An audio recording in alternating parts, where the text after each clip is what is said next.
Hello, thank you so much for joining me.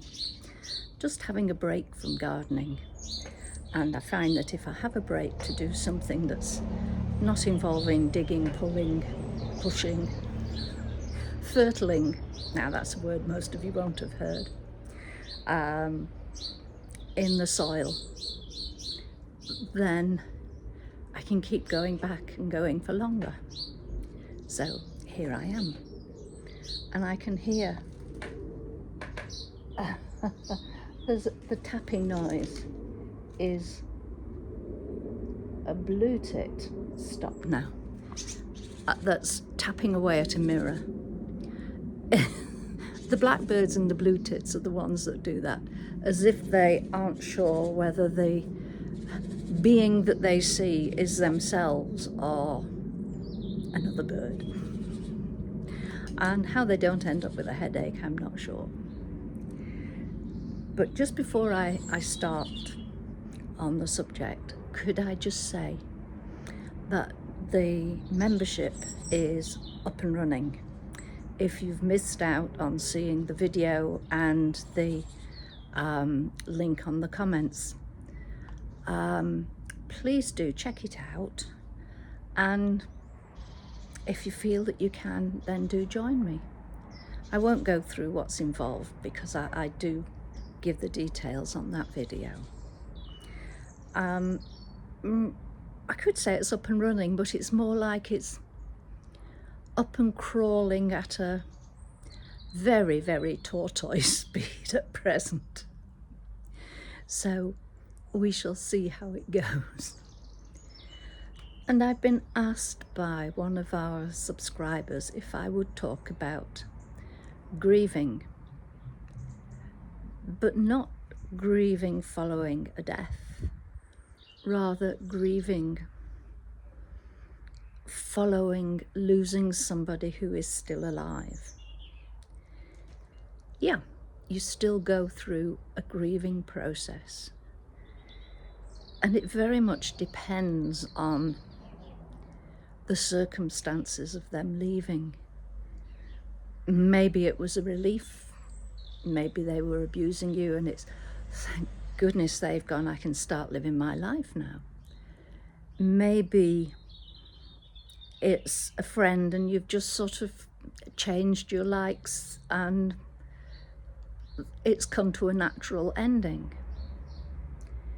Maybe you're grieving somebody with dementia, Alzheimer's, and in that case you'll be grieving several times as you gradually lose them more and more until you finally lose them to death. But the specific request was about losing someone who has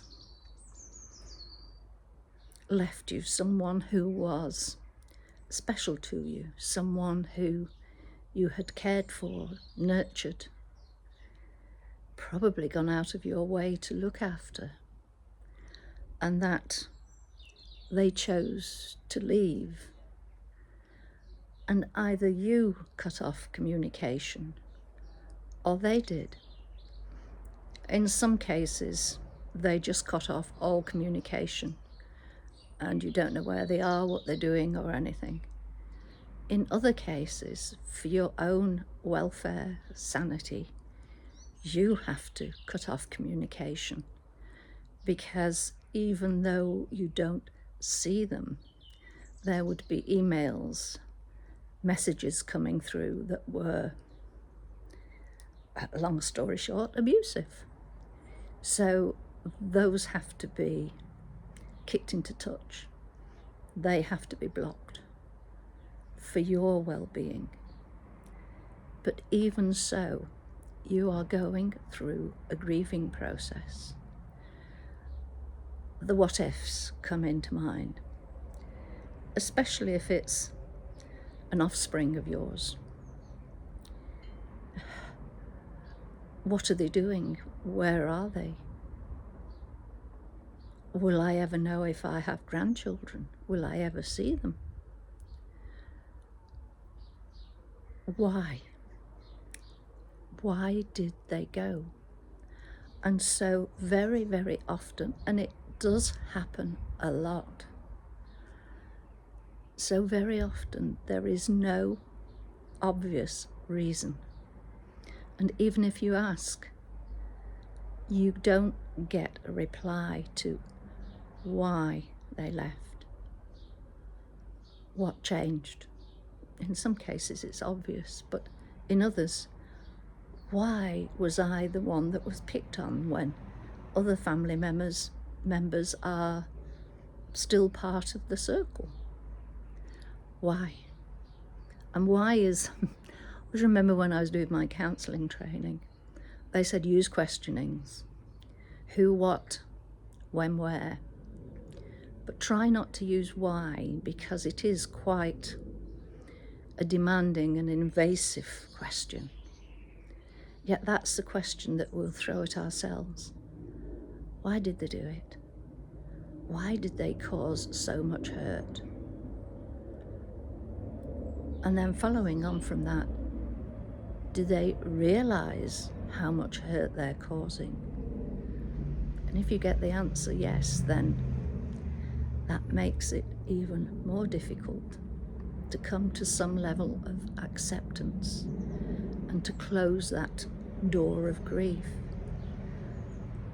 And as with a loss through death, each birthday, Christmas, family celebration will always bring up this person who isn't there. And as with someone who has died, those occasions will gradually diminish in their level of angst they bring. But there is still that question, why? And if a person has died, you know the reason why, unless it was a death by choice, suicide, then you might be wondering, why did they do that? Was it anything I said? Was it anything I did? But more so when it's someone who has chosen to leave. That, what did I do wrong? Why couldn't they talk it through with me? Why did they think it was okay to be hurtful and abusive when they're fine with anybody and everybody else? And these questions haunt us. So yes, you are still grieving if you lose somebody through choice.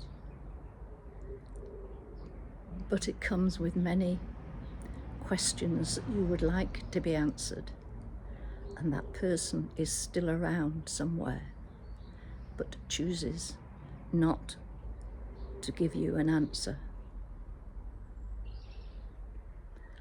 Complicated. All we can do is endeavour to draw a line under what has happened.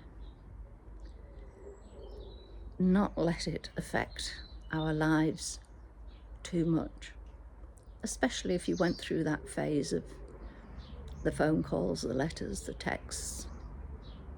If you've got rid of that and it's just silence. For me, for many, that is easier to cope with, but it's each to their own.